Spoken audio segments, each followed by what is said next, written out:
Have you been looking for an almost completely untouched Victorian home that had one owner who lived her entire 92 years and changed hardly anything in the house in its entire lifetime?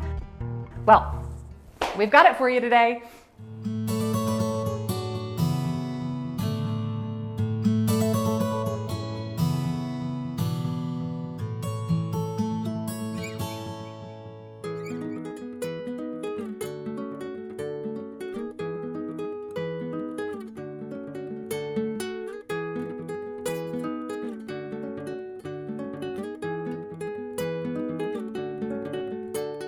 Welcome back to Preservation Travels with Lane and Kevin here at our Restoration Nation. We are back in beautiful Natchez, Mississippi, our second home, and maybe soon to be our first. We'll see. Today we're at 402 Washington. I am standing right across the street from Magnolia Hall, one of the grandest homes in Natchez, and only one house away from Natchez's famous Glen Auburn, the glorious example of Second Empire architecture that is really pretty famous throughout the region. So you are seated in the center of some of the most beautiful architecture in the city. We're 2 blocks from the river bluff. We're about a block and a half from downtown. You are walking distance to everything. And I'm standing inside a 1909 home that's been almost completely unaltered. Now, I'm gonna be honest with you right from the start. There are some major structural issues in this home. But if you listen to our podcast, we just covered foundations last week. It's nothing that cannot be fixed. And the price they're asking for this house is commensurate with the repair that needs to be done. So we're gonna take you on a tour today of all the beautiful original features that are still in this house. We're gonna talk about what you're gonna need to do to fix it, and then we're gonna tell you how much money you're still gonna save even having to redo this remodel. So here we are in the beautiful entryway, and behind me, you see the period banister, newel post, and handrail. Never been painted. It's never been stained and refinished. This is the original finish from its 1909 build date. I wish you could pet the banister too, because you could feel that it has been worn smooth by hands over time. It's beautiful. It's got egg and dart detail, all inlaid. It's just perfect of the period. It couldn't be any more perfectly 1909 than it is. You'll see all around the perimeter of the room, you've got your original picture rails, your high baseboards, your beautiful fluted architraves and entablatures with your bullseye corner blocks. All your transoms are present and operational. This house, as I said, is in almost untouched condition. So let's go into the front parlor and see all the treasures it has for you.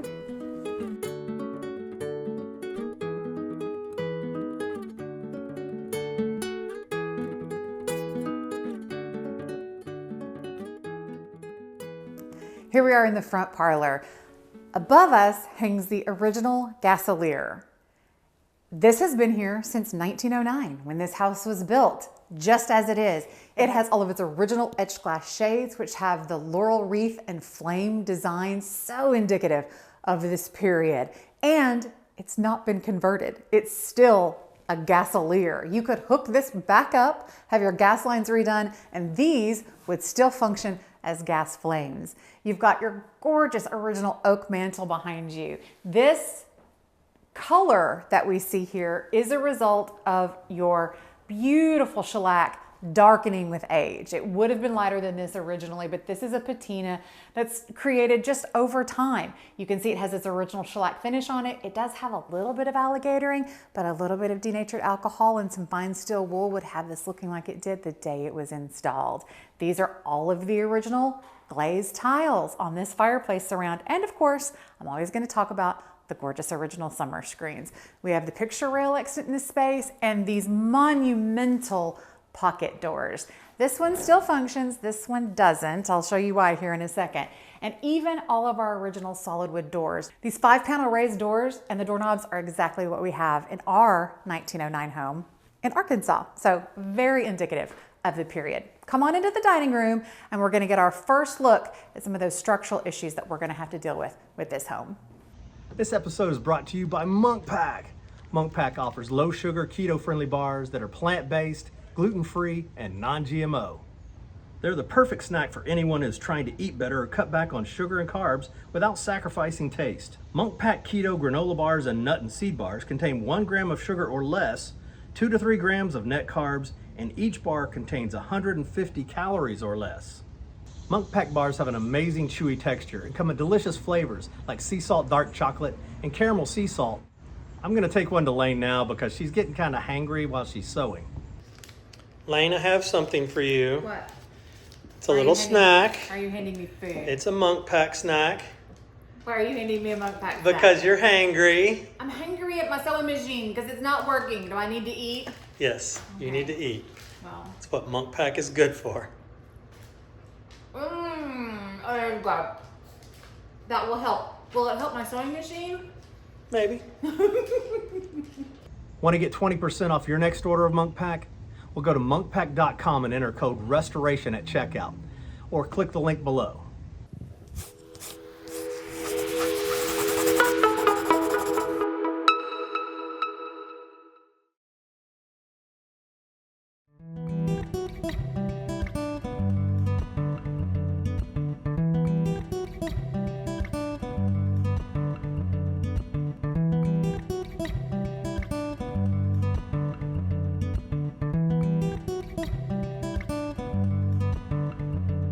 Here we are in the beautiful dining room. So first we're going to talk about the positives because we're glass half full around here. And look, if you feel compelled for some reason to tell us how expensive it's going to be to fix the foundation or how overwhelming it's going to be, feel free to just suck those comments right back inside. We know that this is a massive undertaking. We're going to explain to you how it will need to be done and give you an approximation of the cost, low end to high end, that we think it's going to take you to do it. But what we know is low end or high end, no matter what the repair cost, you're still going to be right side up when you finish the restoration of this property. But let's go ahead and talk positives in this room. We haven't even talked about the 12-foot ceilings in this house. Makes what is a modestly sized house feel enormous because we have these super high ceilings. We have another unaltered gasolier with its original shades. These two alone are about worth the purchase price of the house. Then of course we have another beautiful oak mantle. You can get a little peek at the color of the actual wood under the aged shellac right here. And then I know it doesn't look like it because we have some structural issues happening here, but you do have all of your tiles present. So once the structure is repaired, these tiles are gonna fit right back in place. But let's talk about what's happened over here. I don't know if you can tell, but I'm walking downhill pretty dramatically. It's about an 8-inch drop-off slope. We can see the slope both here and upstairs, which means one of two things has happened.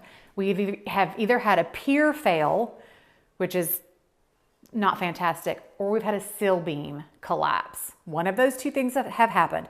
Those are not minor structural issues, but they are repairable. In either case, what is going to need to happen is you're going to need to have some hydraulic jacks brought in, and you're going to need to slowly raise the foundation back to level. It can be done, but it cannot be done quickly. You have to remember this house didn't fall overnight and it can't be raised overnight.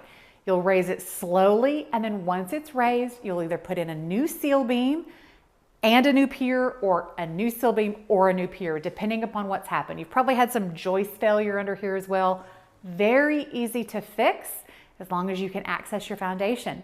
You can always access your foundation by popping up these floorboards and then putting them back down again when the repair is done. Now, what's this repair gonna cost you? Well, it really depends. It's a broad range of what it could cost you to repair this. If it is a fairly simple repair where you've got a sill beam and a pier that have failed in one spot, you could be at $15,000 to $20,000. High end, you could be at $50,000. But purchase price of the home and value when it's finished, gonna more than cover that cost, and well worth it to save this beauty. Let's go into the kitchen.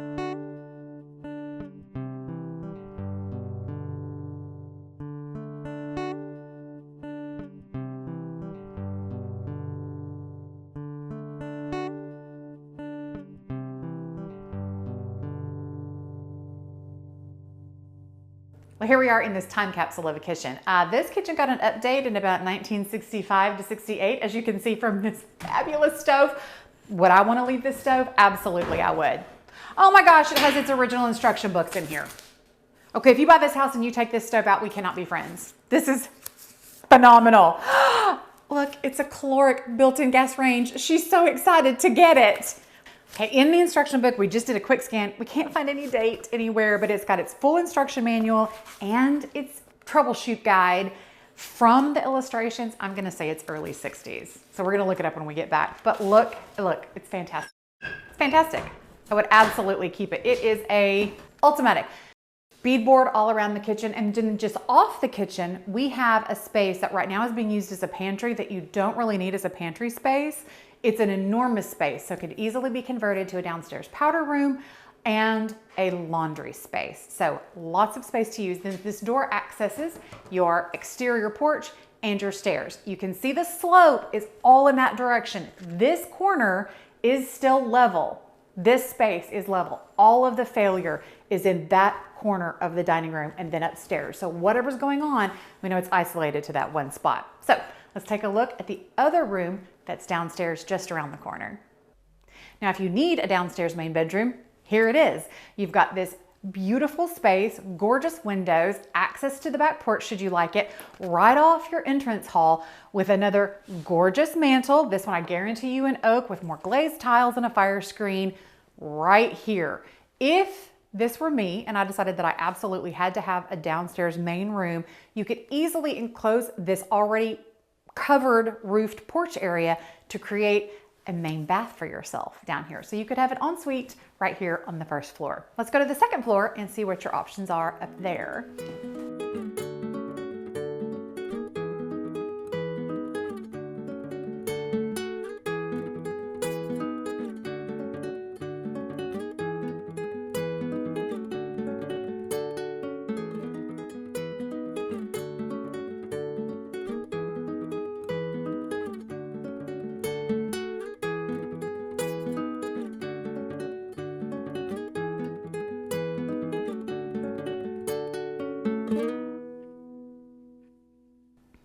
So here we are in the first of what could be considered 4 bedrooms upstairs. Overall, this house is listed as a 4-1. Realistically, I would say it's a 5-1, but either way, that 1 makes this a steal for you because right now there is only 1 bathroom, but nobody wants a 1-bathroom house.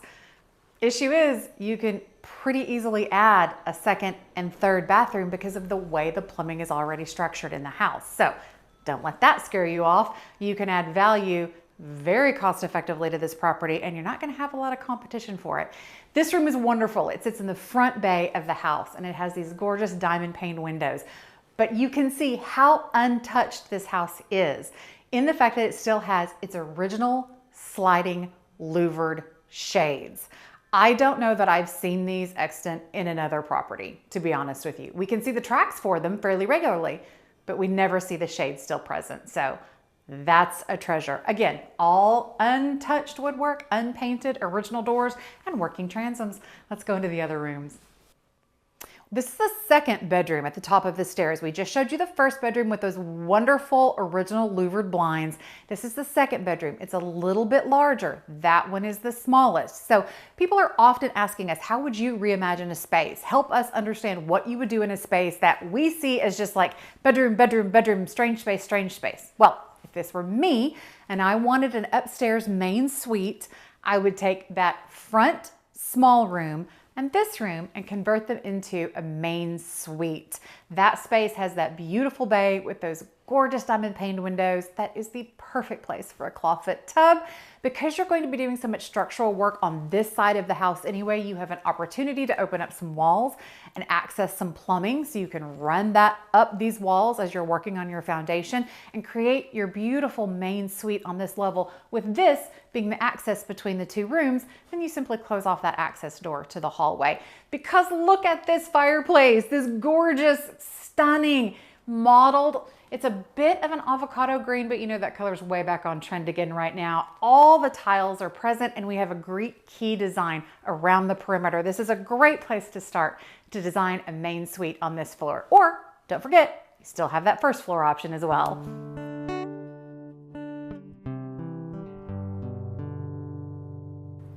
If you can ever be sure of anything on this channel, it is that we are going to be honest with you about the realities of taking on a project like this. And this again is where we want to show you what you're dealing with structurally. And you can see that this is where the foundation failure has occurred. You can see about an 8-inch drop off from one bullseye to the second bullseye. You can see a massive drop in the floor, and you can see that the fireplace looks like it's actually raised, but in reality it is that the floor and the wall have sunk around the fireplace. The chimney is not going to fail, typically speaking, but the things around it can fail. So you could be looking at some additional issues with some joists needing to be redone up here in the second floor. Now, again, as I said, this isn't something that happened overnight. You can tell it didn't happen overnight because the fact that your cracking in your plaster is apparent, but not horrible. And the fact that we have slowly had this sinking and moving so that framing around the closet door has had time to shift with the movement. It hasn't released from the wall, it hasn't fallen away, and it hasn't cracked. This shows that this has happened slowly over time. So hopefully what we'll discover when we get an engineer in here to look is that the foundation is the only thing that's failed, and that these joists and floorboards here in the second floor have just sort of slowly sunk and bent to accommodate that movement. Worst case scenario, you may have to replace the sill beam and do some joist work here on the second floor. Again, I can't tell you how soft, there's no bounce. The house doesn't bounce, it doesn't feel soft or smushy. So these are problems that we feel confident can still be repaired, and you'll still have plenty of value in this home. Here we are in the final bedroom. In this room, we have an original gasolier, gorgeous fireplace, but this is where you can see a true demonstration of what I was talking about with the fact that the actual fireplace structure is not moving. The house is moving around it with this separation right here. This is where the floor level would have been initially. You can see our concrete under here that the tile is set in. So as the floors are raised back up slowly, these should come back up level. It's never going to be flat again. You need to be aware of that. It's never going to be perfectly flat, but it can be stable and beautiful once again. This room also exits onto a gorgeous screened-in porch.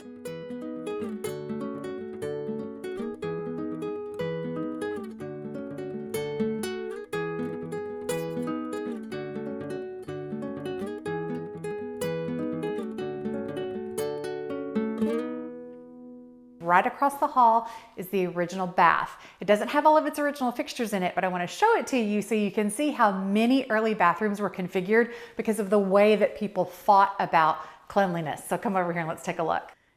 Here you can see a configuration that you would never see in a modern home. In one space, we have the shower and the sink, the things that we use to clean our body. And then in a completely separate space, we have the toilet. It even has its original toilet paper holder still present.